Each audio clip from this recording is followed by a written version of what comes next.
नमस्कार. जय श्रीराम, जय श्रीकृष्ण आणि मी वर्षा. आज मी तुमच्यासाठी एक मराठी कथा घेऊन आलेली आहे. त्या कथेचे नाव आहे जाको राके साईया. तर मग सुरू करूया. एका झाडावरती दोन पक्षी आनंदाने बसले होते. त्यांच्यावर येणाऱ्या संकटाची त्यांना कसलीही फिकर नव्हती. एक संकट तर ते गिधाड होते, जे सतत आकाशात घिरट्या घालत होते. ते त्या दोन्ही पक्ष्यांना आपली शिकार बनवू पाहत होते.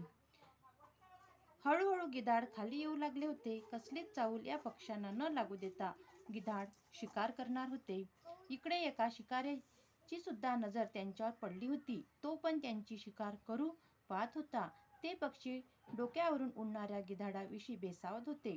शिकाऱ्याने एका झाडाचा आडोसा घेत धनुष्यबाण लावला व कमान ओढली.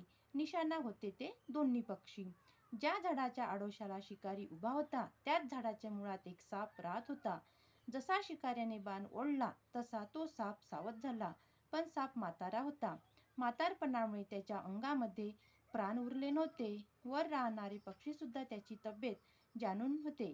सापाला न सांगता ते पक्षी त्यासाठी काही ना काही खायला घेऊन यायचे व त्याला न सांगता झाडाखाली ठेवून द्यायचे. साप सुद्धा त्यांच्यावर वडिलांसारखे प्रेम करायचा. त्याने शिकाऱ्याला बाण ओढताना पाहिले आणि त्याला भयंकर राग आला, कारण तो दोन बिचाऱ्या जीवांची हत्या करणार होता. सापाने त्या शिकाऱ्याच्या पायाचा चावा घेतला. यामुळे शिकारी जोरजोरात ओरडू लागला आणि त्याचा निशाणा चुकून त्या गिधाडाला लागला होता. गिधाड जमिनीवर पडले. इकडे शिकारी सुद्धा मरून पडला. दोघांचाही मृत्यू झाला. त्या पक्ष्यांना कळले सुद्धा नाही की नेमके काय झाले आहे.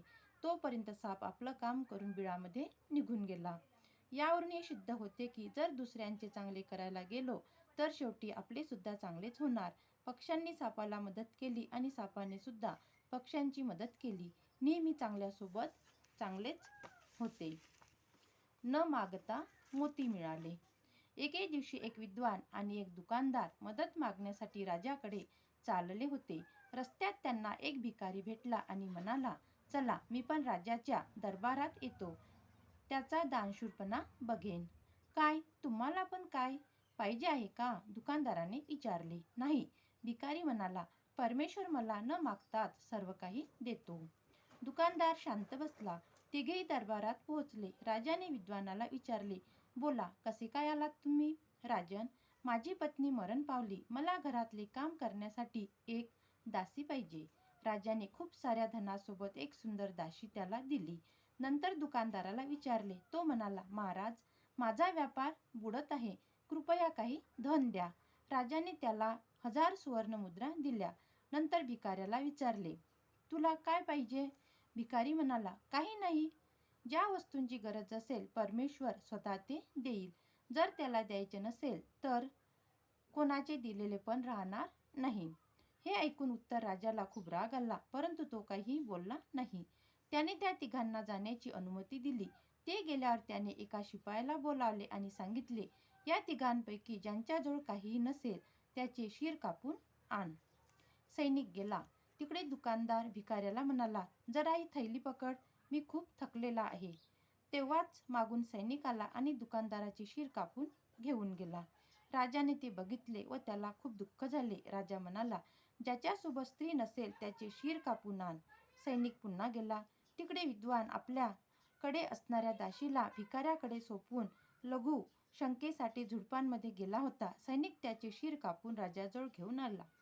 विद्वानाचे शिर बघून राजा थक्क झाला आणि विचार करायला लागला की तो भिकारी बरोबर बोलत होता. जेव्हा त्याला द्यायचे असेल तेव्हा परमेश्वर स्वतः ते देईल. मागणारे मारले गेले, परंतु ज्याने काही मागितले नाही त्याला सर्व काही मिळाले. खरंच आहे, इच्छा जेवढ्या अधिक असतील तेवढे दुःख सुद्धा वाढते. आपल्या गरजा तर अनंत आहेत, खूपच गरजा आहेत. आपण जेवढ्या इच्छा प्रकट करतो तेवढ्या घेण्याची सुद्धा आपल्यामध्ये जिद्द निर्माण होते, पण जे सगळंच काही आपल्याला मिळू शकत नाही. परमेश्वर जेव्हा देईल तेव्हा घ्यायचे. दडलेल्या धनाचे रहस्य. एक वृद्ध शेतकरी होता. त्याची 5 मुले होती. 5ही आळशी आणि कामचोकर होते.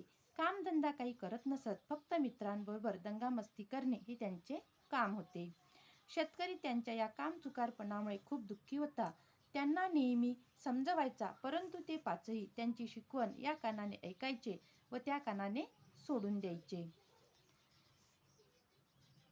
शेतकरी नेहमी कोणत्याही प्रकारे त्यांना सुधारण्याचे उपाय शोधत असायचा, परंतु त्याला कळत नव्हतं की आपल्या मुलांना कोणत्या पद्धतीने समजवावे, की ते कामचुकारपणा सोडून कामधंदा करायला लागतील. याच चिंतेने शेतकरी एके दिवशी आजारी पडला. एवढा आजारी पडला की त्याला आपले शेवटचे दिवस दिसायला लागले. अचानक आपल्या मुलांना सुधारण्याचा एक उपाय त्याला सुचला. त्याने आपल्या 5ही मुलांना बोलावले व म्हणाला, माझ्या मुलांनो, आता माझा शेवटचा क्षण जवळ आला आहे. मी तुम्हाला खूप समजावलं, परंतु तुम्ही काम करण्यास नकार देता. त्यामुळे मला तुमची काळजी वाटायची, म्हणून मी एक मोठा धनाचा हंडा एकत्र करून ठेवलेला आहे आणि तो एका जागी मी ठेवलेला आहे. धनाची गोष्ट ऐकून 5ही मुले अचंबित झाली, आश्चर्यचकित झाली. बाबा, कुठे आहे ते धन? ते धन मिळविण्यासाठी तुम्हाला थोडीशी मेहनत करावी लागेल, परंतु काय उपयोग? मेहनत तुम्ही लोक करणार नाही. शेतकरी उदास होऊन म्हणाला, असे वाटते की माझे ते धन कोणा दुसऱ्यांच्या उपयोगी येईल.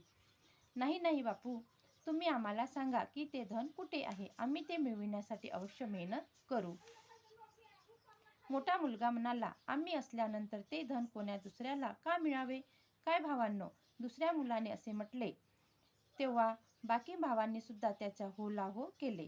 तेव्हा शेतकऱ्यांचा विश्वास बसला की आता ते धन मिळविण्यासाठी त्यांची मुले अवश्य परिश्रम करणार. ऐका मुलांनो, ते धन मी आपल्या शेतात लपविले आहे. माझ्या मृत्यूनंतर तुम्ही ते शेत खोदाल तेव्हा तिथून तुम्हाला ते धन प्राप्त होईल. हे रहस्य सांगितल्याबरोबर शेतकऱ्याचे डोळे जड झाले आणि तो कायमचा झोपी गेला. मुलांनी त्यांचे अंतिम संस्कार केले आणि दुसऱ्या दिवशीच कुदळ आणि फावडे घेऊन आनंदाने शेतात पोहोचले. 5ही मुले आठवडाभर शेत खोदतच राहिली, परंतु त्यांना धन मिळाले नाही. धन असते तर त्यांना मिळाले असते. आता तर ते 5ही खूप निराश आणि क्रोधित झाले आणि वडिलांना वाईट बोलू लागले की मरणाच्या वेळी त्यांनी खोटे सांगितले. त्यांच्या काकाला जेव्हा ही गोष्ट माहिती झाली तेव्हा ते आपल्या भावाची पूर्ण चतुराई समजले की भावाने या लोकांना मेहनत करायला शिकविण्यासाठी ही खोटी गोष्ट सांगितली असावी. तेव्हा त्याने त्या 5ही भावांना सांगितले की बाळांनो, जेव्हा तुमचे बाबा मरताना म्हणाले की शेतात धन आहे, तर इथे अवश्यच धन मिळणार. असे पण होऊ शकते की धन खूप खाली दडले असावे आणि पिकाबरोबर बाहेर निघेल. तुम्ही असं करा की या शेतात गहू पेरा. 5ही भावांना ही गोष्ट पटली की धन अवश्य पिकाबरोबर बाहेर येईल. तेव्हा त्यांनी त्याच दिवशी शेतात गहू पेरले आणि खूप मन लावून शेतीची काळजी घेऊ लागले. वेळ येता शेतात खूप पीक झाले आणि बाजारामध्ये त्याची चांगली किंमत मिळाली. ते धन बघून त्याच्या लक्षात आले की त्याच्या वडिलांच्या बोलण्याचा अर्थ काय होता ते. खरं तर परिश्रम हेच खरे धन आहे. परिश्रमातूनच धनाची प्राप्ती होते. पीकच तो खजिना आहे, ज्याच्याबद्दल त्यांच्या वडिलांनी त्यांच्या शेवटच्या वेळी सांगितलेले होते. त्यामुळे म्हणतात की माणसाने परिश्रमापासून कधी दूर पळू नये. परिश्रम करणारेच धनवान, श्रीमंत आणि यशस्वी होतात. जर आपण काम केलंच नाही तर आपल्या तोंडात काही आयता घास जाणार नाही. देगा हरी पलंगावरी असे म्हटल्याने काही आपलं पोट भरणार नाही. म्हणून कष्ट करणे, मेहनत करणे हेच आपले खरे धन आहे. चतुर तीर्थराम. कोण्या एका राज्यात एक राजा राज्य करीत होता. राजा बुद्धिमान होता आणि राज्यातील प्रजेसाठी नेहमी मूर्खपणाच्या घोषणा करत होता. या कारणाने राजाचे नागरिक आणि दरबारी त्यांच्यावर नाखुश, दुःखी व नाराज असत. एवढेच नव्हे तर तो राजा लहान लहान चुकांसाठी सुद्धा भारी दंड करायचा. कर न देणाऱ्यांना वेगवेगळ्या प्रकारे त्रास द्यायचा. सगळेच त्यांच्या मूर्खपणाच्या निर्णयाने त्रासले होते.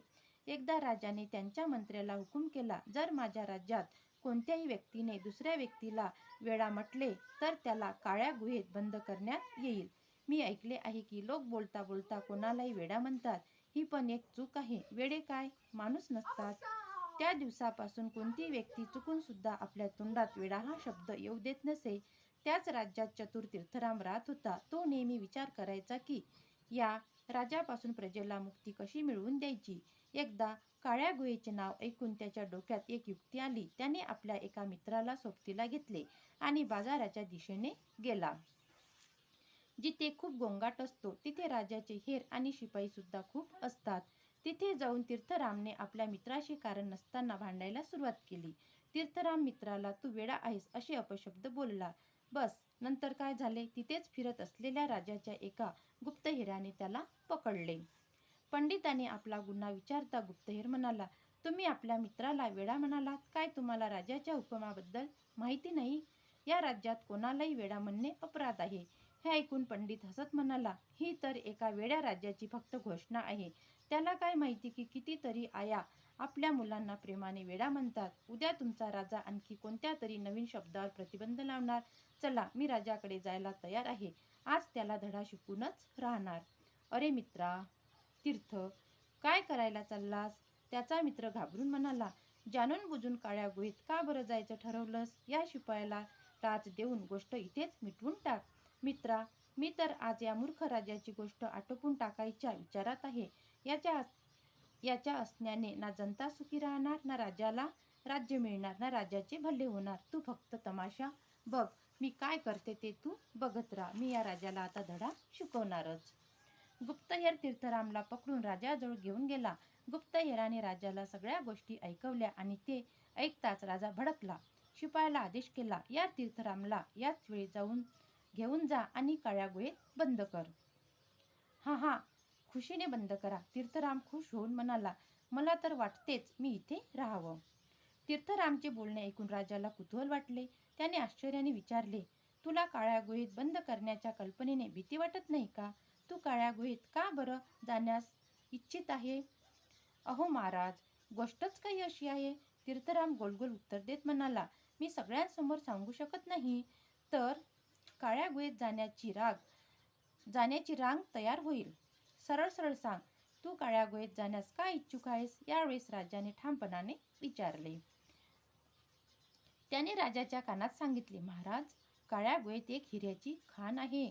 दुसऱ्या बाजूने छोटा रस्ता सुद्धा आहे. मी खूप हिरे काढून त्या रस्त्याने बाहेर निघून येणार आहे.